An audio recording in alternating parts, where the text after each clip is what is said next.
abanye kukhuluma izwi kubo, abanye kwehla umoya kubo, abanye bakwazi ukubona emehlweni bebhekile, abanye bahlola ngamathambo. Amathambo bafowethu awafundiswa umuntu, wafundiswa idlozi lakhe esoliphethe ukuthi la mathambo nje beme kanje akhuluma inje.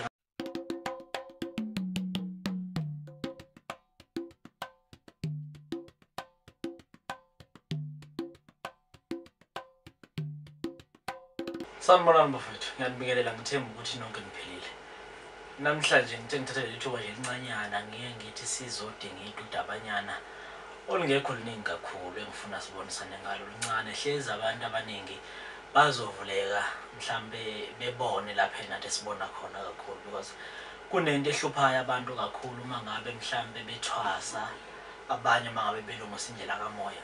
Lento ithi mayibahlupha behlupheke kangangokuthi beze beyitshela ukuthi uma ngabe bese ekuthwaseni bazokufundisa ukuhlola ukuthi kuhlola kanjani, okuyinto eyiphutha kakhulu leyo bafowethu masiyibuka, because ukuhlola kuyisiphiwo somuntu.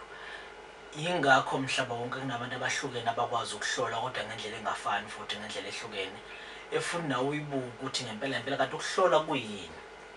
Ukuhlola yilapho sowutshela khona umuntu izindaba ngokuvunyelwa idlozi, ngokuvunyelwa umoya, ngokuvunyelwa futhi amadlozi akhe kakhulu. Yingakho kubalulekile uma ngabe uyohlola ukuthi uqala uphahle liqala utshela amadlozi akini bese uyahamba uyohlola uzokwazi ukuthola indaba oyifunayo nezizonceda futhi kusasa. So lento iqalaphi ingane zekhehla? Iqala ekutheni uma ngabe uthwasa ungafundisa ukulalela umoya kodwa ngeke ufundise ukuhlola, ngoba izinto ezimbili ezahlukene. Ukulalela umoya kungenye into ehlukile kunokuhlola. Ukuhlola lapho sokwazi khona ukutshela umuntu. Ingakho futhi kubalulekile ukuthi uma ngabe umuntu edlozi lasemanzini uhambe uyohlanjulula. Uma ngabe uhlanjulula kusuke senza ukuthi imizwa ephile emzimbeni yakho, imizwa kamoya ikwazi ukukhalipha. Uma ngabe isikhaliphile ilapho uzokwazi ukubona bese uqala khona ukuthola indaba kakhulu zabantu. Hleze ungathi uhleli ubuthola ukugula komuntu ukuthi ugula inhlobo yini, okuyiqala lapha indlela yokuqala ukuthi ubonisise ukuthi ngempela nomuntu ngingamnceda kanjani umuntu othi yini, bese uyakwazi ukuya phambili. Ukuhlola bafowethu ayikho umuntu okufundisa kona, akekho, yidlozi lakho emele litshele. Into esihluphayo thina ukuthi namhlanje sifuna ukufundisa ukuhlola kanjani kanti asifundiswa siyaqadeliswa. Yingakho abantu abaningi behlupha ukuthi begcine sebetshela umuntu into efanayo yonke, bahluleka ukulalela umoya bese bayahluleka ukuthola inkinga ukuthi ngabe ngempela inkinga lo muntu ungekho kakhulu. So lento igcine isiyenze uhambe kutheni futhi usebenzisa isiphiwo sabantu okungesona isiphiwo sakho. Awuphiwe into leyo wena kodwa uthathe abantu ayisebenzisa ngoba umuntu ufundisiwe ukuthi wena uma uhlola umuntu wenza nje kanti akuyiphutha lokho.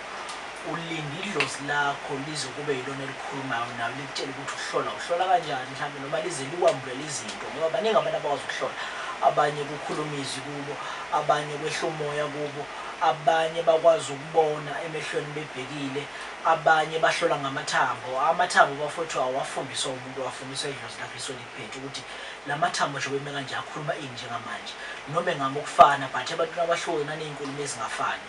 So lokho kumele ukulinde edlozini lakho sicele iy'ngilosi ey'khaliphile ezayikwazi ukuxoxa indaba, sicele iy'ngilosi ezayikwazi ukumbula imfihlo, ezayikwazi ukuhlaziya amaphupho. Even ukuhlaziya amaphupho kuyawudinga umoya, akusiyo nje lesiqaphelayo ukuthi uvukise namhlanje ukuthi hhayi namhlanje iphupho lisho ukuthi nakusasa lisho ukuthi cha, ulalela umoya ukuthi uthini ngalelo phupho. Ingakho abanye abantu beze begcine befuna imali uma ngabe ufuna ukuhlaziyela because kusetshenziswa umoya kakhulu. So bafowethu ngithi mina asike sikhulekeni siceleni iy'ngilosi ngicela ingilosi eyayikwazi ukuhlola engiphiwe yona kodwa ukuthi ikhaliphe namhlanje kube yiyona ekwazi ukungitshela indaba bese ngikwazi ukuthi ngiphilise abantu. Ungathi ngicela ukwazi ukuhlola ngoba mhlawumbe ukuthi akusisi isiphiwo sakho leso ukuthi ngizokwazi ukuhlola. Cha, wena cela nje ingilosi ekhaliphile eyayikwazi ukwembula imfihlo, eyayikwazi ukuhlaziya amaphupho, uzokwazi ukuthi zonke izinto zakho uma uzenza uzenze ngomoya, uthole ney'mpendulo oyidingayo ngomoya bese niyakwazi ukuphila. Ngiyabonga kakhulu ngane zekhehla.